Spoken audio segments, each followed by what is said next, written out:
the thing about the character is, he's a construct of other people's personalities to a certain extent, because he doesn't have one of his own, and it really, for me, what was exciting about this was looking at the internet and the power of the internet and how much we've handed over power to the internet. Hi, Andy. How are you? Hi, Tatiana. How you doing? I'm doing great. Loved Luther Fallen Sun. Loved your performance as always.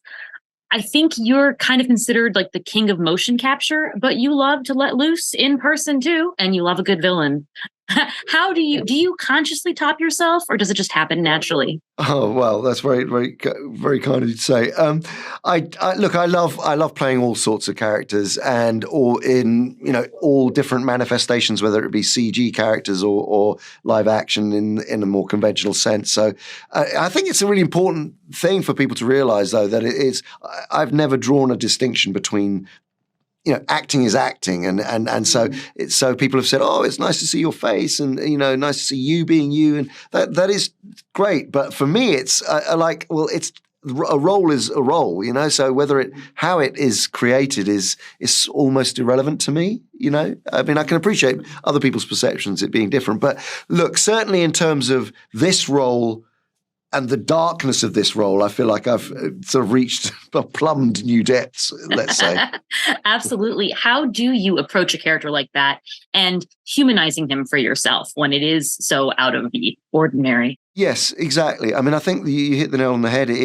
For me, in order for it to be interesting, for me, it has to feel human. It has to be relatable to. And even with a character like David Roby, I think, the fact of the matter is this is a man, an individual who is cut off from society. He is non-existent almost. He's so desensitized and isolated and deeply lonely. And the tragedy of that character is that he can only feel connected to the rest of humanity through observing them, being a voyeur, watching them through their devices in their own home, doing the most mundane, boring things, and actually trying to be part of their lives in some way, or at least observe them, to take, in a kind of vampiric way, take aspects of who they are and make them his. And even the way he dresses, the way he has his hair done, the way he, which has caused a big stir, I have to say. Yes! I've heard so much about the hair. And of course, I saw the hair. Was it your idea? Did you make it that way? And what's the secret? And it was all my own, I have to say. And, not like Cynthia Erivo came on set on the third day and said, "Oh, the makeup department have done a great job with your wig." And I'm like, this is mine. This is all my own hair. But, that's the thing about the character is, he's a construct of other people's, personalities to a certain extent, because he doesn't have one of his own.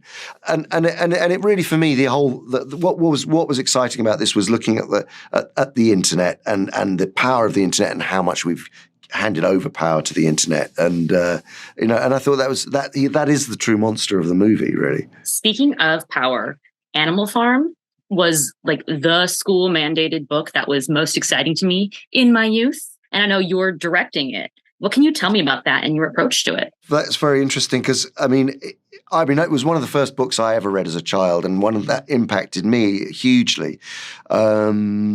And so we've been making it we've been trying to make it for a long time, 10 years before we got into production. Now we're in production. We've been in production for a year. It's an animated movie, and we've got 1 year to go. And the approach is, if Orwell were writing Animal Farm today, what would he be talking about? What would he be satirizing? What would he be, it's sadly an ever relevant book in terms of power corrupting, absolutely, and the desire to create a utopia being turned on its head, because what do you do? What do you actually do with freedom if you win freedom? Can it ever be sustained, or are we doomed to go wrong every time? So that is finding a viewpoint for Animal Farm has been the challenge and a point of view. So I think we have it. It's a family film. It will be a family film and will be entertaining for everyone, I hope. Wonderful. Something for the kids. Well, thank you so much. I really enjoyed Luther. I cannot wait for everything else you do. Thank you so much. Have a great day.